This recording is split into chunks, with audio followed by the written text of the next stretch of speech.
নমস্কার বন্ধুরা, আজকে আমি আপনাদেরকে নতুন একটা রেসিপি করব। এটা নতুন না, এটা সবাই জানে। তো এটা হচ্ছে মটন ঘুগনি। মটনের চর্বি নিয়েছি এখানে মটর আমি ভিজিয়ে রেখে সেদ্ধ করে নিয়েছি।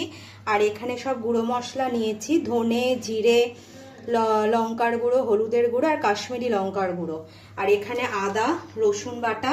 এখানে 3টে আলু, মিডিয়াম সাইজের আলু আমি ছোট ছোট করে ডুমো করে কেটে নিয়েছি। এখানে 2টো টমেটো নিয়েছি আর এখানে 3টে পেঁয়াজ নিয়েছি। এবারে চলো আমি রান্নাটা শুরু করি। বসিয়ে দিয়েছি কড়াইতে, আমি সর্ষের তেল দিয়ে নিলাম। কড়াইতে আমি তেল দিয়েছি। এবারে 2টো তেজপাতা একটু ছিঁড়ে দিলাম আর একটা শুকনো লঙ্কা দিলাম। আর এখানে গোটা জিরে ফোড়ন দিলাম। এবারে দেখুন তেজপাতা শুকনো লঙ্কা ভালো করে হয়ে গেছে। এবারে আমি এই কেটে রাখা আলুগুলোকে দিয়ে দিচ্ছি।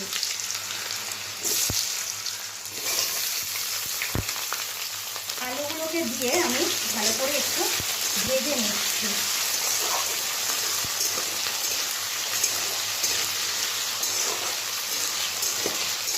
আলুগুলো একটু ভালো করে ভেজে নিই।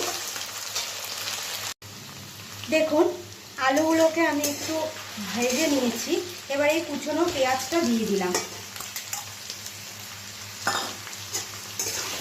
এবারে এই পেঁয়াজটাকে আমি আলুর সাথে ভালো করে ভাজা করে নেব। দেখুন এটা ভাজা হয়েছে অনেকটাই। এইবারে আমি এর মধ্যে রসুন বাটা 1 চামচ, 1.5 চামচ দিলাম। আর এখানে আদা বাটা 1 চামচ দিলাম। দিয়ে এবারে আমি এটা ভালো করে কষিয়ে নিচ্ছি। দেখুন কষাচ্ছি যাতে আদা রসুনের কাঁচা গন্ধটা না থাকে, সেই মতো আমি কষিয়ে নিচ্ছি। আদা রসুনটা কষিয়ে নিলাম। এবারে আমি স্বাদ মতো নুন দিচ্ছি।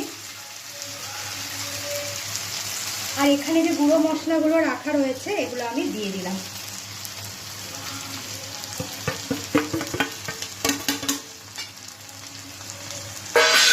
দিয়ে একটু জল অ্যাড করে দিচ্ছি, নাহলে মশলাটা পুড়ে যাবে। দেখুন এরকমভাবে ভালো করে কষিয়ে নিচ্ছি। আর একটু জল দিতে হবে ভালো করে। এবারে আলুটার সাথে মশলাগুলোকে কষিয়ে নিচ্ছে।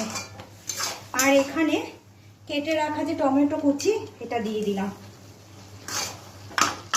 দিয়ে সব কটা জিনিস এবার যতক্ষণ তেল ছাড়বে না ততক্ষণ আমি এটাকে কষিয়ে নেব।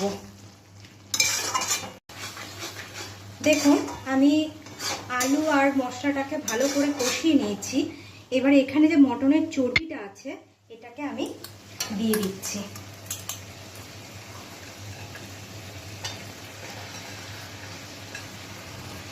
দেখুন দিয়ে দিলাম আমি। এইবারে আমি এটাকে ভালো করে মিশিয়ে নিচ্ছি।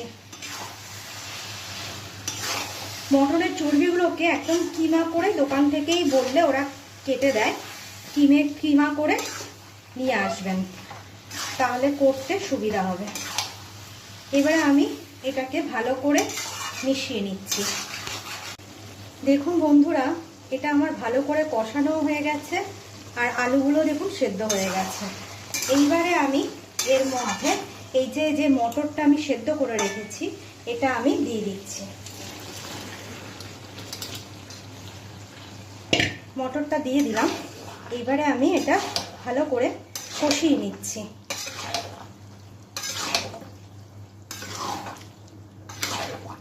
দেখুন বন্ধুরা আমার ছেলে এই মটন ঘুগনি খেতে ভীষণ ভালোবাসে। আমি মাঝে মধ্যে এটা করি, তাই আজকে আপনাদের সাথে একটু শেয়ার করলাম। যদি আপনাদের ভালো লাগে রেসিপিটা, আমার এই রান্নাটা, তাহলে আপনারা please like, share and subscribe করে দেবেন। দেখুন বন্ধুরা এটা আমি হয়ে এসছে। এটার মধ্যে একটু আমি জল দেব সামান্য। কারণ ঘুগনি তো বসে যায়, সেই কারণে একটু আমি জল দিলাম। এইবারে এটা ব্যালেন্স রাখার জন্য একটু চিনি অ্যাড করলাম 1 চামচ মতো, আর এখানে গরম মশলা দিলাম। এইবার আমি এটাকে ভালো করে নাড়িয়ে নিচ্ছি।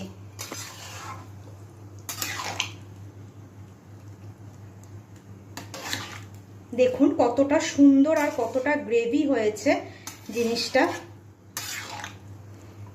খেতেও আশা করি খুব ভালোই হবে, কারণ জিনিসটা দেখতে যত সুন্দর হয় খেতেও ততই ভালো লাগে। দেখুন আমি একটু জল দিয়ে দিয়েছি, এবার এটা একটুখানি ফুটতে দেব। আর আমি একটু সামান্য নুন দেব, কারণ রান্নার সময় তখন একটু দিয়েছিলাম, এখন আর একটু সামান্য নুন দিয়ে দিলাম। দিয়ে এবারে এটাকে আমি ভালো করে নাড়িয়ে নিচ্ছি। এবার এখানে আমি এটা 5 মিনিট একটু ফুটতে দেব। দেখুন বন্ধুরা, আমার এটা কমপ্লিট হয়ে গেছে, ফুটে গেছে, এটা সব সেদ্ধও হয়ে গেছে। দেখুন ভালো করে আলু টালু সব সেদ্ধ হয়ে গেছে। আমার এটা অলমোস্ট কমপ্লিট, মাটন ঘুগনি রেডি। আমি এবার বন্ধ করে দিলাম। এতটা জিনিস আমার রাখার জায়গা নেই, তাই আমি কড়াইয়ের মধ্যেই রেখে দিলাম।